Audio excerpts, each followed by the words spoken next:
Majo John Madden Juanito, still in Hummingbird Park. This is part 2 of that video. What I left out was how 30 years ago, about 30 years ago, maybe 40,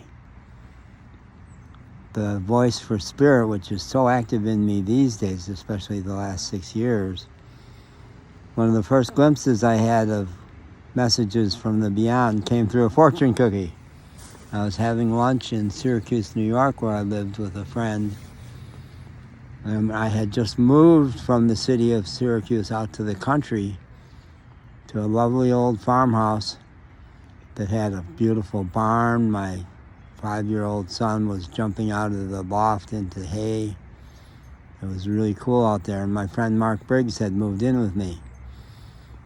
And this was a predecessor of deep honesty, which I practice. And there was a woman in the group last night from California who said she's getting into trouble in Nashville with her friends because she comes from California and she does straight talk. I said, well, I'm from Chicago. We play rough there. We talk straight. And Mark Briggs, back then in Syracuse, New York, my son was 5, so it would be about 1980. He practiced straight talk, big time. He came to me in my lovely office where I was doing psychotherapy in the State Tower building in Syracuse and said to me, we knew each other, we had been in various circles, had met each other, and he said, people tell me you're a great networker, and if I want to build my prosperity coaching business, I should talk to you because you'll help get the word out. And I have a problem, though, which is that I don't really like you very much. How's that for opening up a networking meeting? And when that was straight talk that was beyond what I was doing usually back then, and it took me aback a little, and when I thought about it, I realized, gee, I don't really like you that much either. So we had a good laugh over that. And within a couple of weeks, he was renting one of my extra offices in my office suite. And within a month, he was living with me when he broke up with his girlfriend, Marge? No, it wouldn't have been Marge. I don't know what the name of his girlfriend, but they broke up and he moved in with me. And I got a chance to practice straight talk with him. The day he was moving in, he was driving his car to the back porch too fast with kids around. My son Terry and his little friend from next door were playing. So I yelled, Mark, yeah? I don't want you driving so fast when there's kids around. That felt like a big risk to me. And Mark paused and said, got it. And we practiced straight talk with each other a lot there.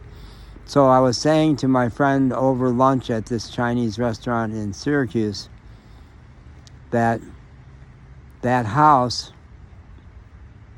which I had dubbed Harmony House, and had printed up I was going to do workshops there, and I printed up a map that showed Marcellus, my little house in the country, as being halfway between Esalen on the west coast, Big Sur, the center of Gestalt therapy, and Fritz Perls and the whole human potential movement. It was halfway between Esalen and New York City, although it was obviously much closer to New York. So I was saying to my friend, yeah, we have tremendous harmony in our house. I'm calling it Harmony House. So I opened up my fortune cookie there and it said harmony in the home.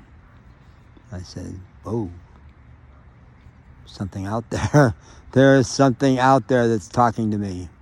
And these days it's got my ear big time. And when I don't listen, it shakes me and says, wake up, motherfucker. Because my God talks that way. He may or may not be from Chicago. I don't, there's no record of him being born in Chicago.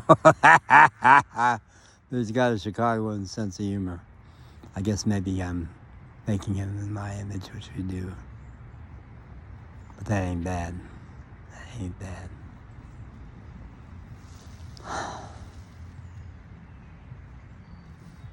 Okay.